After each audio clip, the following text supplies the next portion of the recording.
ಈ ಮದ್ದೂರಿನ ಗಣೇಶ ಗಲಾಟೆ ವಿಚಾರಕ್ಕೆ ಸಂಬಂಧಪಟ್ಟಂತೆ ಜ್ಯೋತಿ ಎಂಬಂತಹ ಮಹಿಳೆ ಇಡೀ ರಾಜ್ಯ ಮಾತ್ರವಲ್ಲದೆ ರಾಷ್ಟ್ರ ಮಟ್ಟದಲ್ಲೂ ಕೂಡ ತೀವ್ರ ಚರ್ಚೆಗೆ ಕಾರಣವಾಗಿತ್ತು. ಒಂದೆಡೆ ಗಲಾಟೆ ಮಾಡುವಂತಹ ಸಂದರ್ಭದಲ್ಲಿ ಲಾಠಿ ಏಟು ಬಿದ್ದಂತಹ ವಿಚಾರಕ್ಕೆ ಸಂಬಂಧಪಟ್ಟಂತೆ ತೀವ್ರ ಚರ್ಚೆಗೆ ಕಾರಣ ಆಯಿತು ಆ ಒಂದು ಹೈ ಡ್ರಾಮಾ. ಅದಾದ ನಂತರ ಅವರ ಕೆಲವು ರೀಲ್ಸ್ಗಳಿಗೂ ಸಂಬಂಧಪಟ್ಟಂತೆ ಸಾಮಾಜಿಕ ಜಾಲತಾಣದಲ್ಲಿ ತೀವ್ರವಾಗಿ ಚರ್ಚೆಗೆ ಕಾರಣವಾಯಿತು. ಆದರೆ ಪ್ರತಿಭಟನೆ ವೇಳೆ ಜ್ಯೋತಿಯವರು ಅವಹೇಳನಕಾರಿಯಾಗಿ ಘೋಷಣೆ ಕೂಗಿರುವ ವಿಚಾರಕ್ಕೆ ಸಂಬಂಧಪಟ್ಟಂತೆ ಈಗ ಅವರ ವಿರುದ್ಧ ಪ್ರಕರಣ ದಾಖಲಾಗಿದೆ.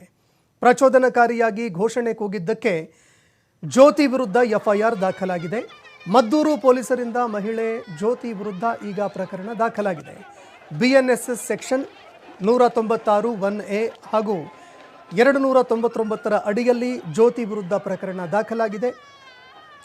ಪ್ರಚೋದನೆ ನೀಡಿರುವಂಥದ್ದು, ಸಮಾಜದ ಸ್ವಾಸ್ಥ್ಯ ಕದಡಿರುವಂತಹ ವಿಚಾರ, ಇದರ ಜೊತೆಗೆ ಭಾವನೆಗಳಿಗೆ ಧಕ್ಕೆ ತಂದಂತಹ ವಿಚಾರಕ್ಕೆ ಸಂಬಂಧಪಟ್ಟಂತೆ ಸೆಕ್ಷನ್ಗಳ ಅಡಿಯಲ್ಲಿ ಈಗ ಕೇಸ್ ದಾಖಲಾಗಿದೆ.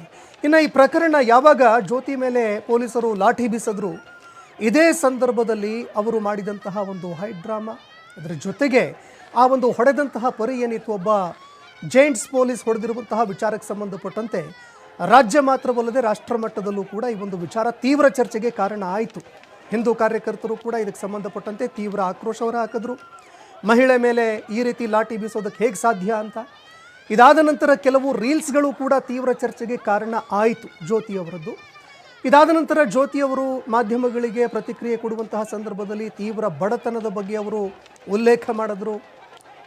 ದುಡ್ಡುಗೋಸ್ಕರ ಬಂದಿದ್ವಿ, ಈ ರೀತಿಯಾಗಾಯಿತು, ಇದಕ್ಕೆ ಸಂಬಂಧಪಟ್ಟಂತೆ ಸಾಕಷ್ಟು ಸ್ಪಷ್ಟೀಕರಣ ಕೂಡ ಕೊಟ್ಟಿದ್ದರು. ಆದರೆ ಈಗ ಅವರ ವಿರುದ್ಧ ಕೂಡ ಪ್ರಕರಣ ದಾಖಲಾಗಿರೋದ್ರಿಂದ ಇದಕ್ಕೆ ಸಂಬಂಧಪಟ್ಟಂತೆ ಜ್ಯೋತಿಗೂ ಕೂಡ ಈಗ ತೀವ್ರ ಸಂಕಷ್ಟ ಎದುರಾಗುವಂತಹ ಸಾಧ್ಯತೆ ಇದೆ. ಇನ್ನು ಯಾವಾಗ ಜ್ಯೋತಿಯವರ ರೀಲ್ಸ್ಗಳಿಗೆ ಸಂಬಂಧಪಟ್ಟಂತೆ ತೀವ್ರ ಚರ್ಚೆಗೆ ಕಾರಣವಾಯಿತು, ಜ್ಯೋತಿ ವಿಚಾರವನ್ನು ಅಂದರೆ ಅವರ ಮೇಲೆ ಲಾಠಿ ಬೀಸಿದ್ರು, ಆ ವಿಚಾರವನ್ನು ಕೂಡ ವಿಪಕ್ಷದ ನಾಯಕರು, ಹಿಂದೂ ಪರ ಕಾರ್ಯಕರ್ತರು ಬಿಟ್ಟುಬಿಟ್ಟಿದ್ರು. ಆದರೆ ಈಗ ಪೊಲೀಸರು ಬಿಟ್ಟಿಲ್ಲ, ಜ್ಯೋತಿ ಮೇಲೆ FIR ಹಾಕೇ ಬಿಟ್ಟಿದ್ದಾರೆ. ಹೀಗಾಗಿ ತೀವ್ರ ಬಡತನದಲ್ಲಿ ನಾನು ಬೇಯ್ತಾ ಇದ್ದೀನಿ, ಸಿಕ್ಕಾಪಟ್ಟೆ ಸಮಸ್ಯೆಗಳಿದ್ದಾವೆ, ಕರೆದ್ರು ಬಂದಿದ್ದೀವಿ ಅಂತ ಏನು ಹೇಳಿದ್ರು ಜ್ಯೋತಿ, ಈಗ ಆ ಜ್ಯೋತಿ ಸಂಕಷ್ಟಕ್ಕೆ ಸಿಲುಕಿದ್ದಾರೆ.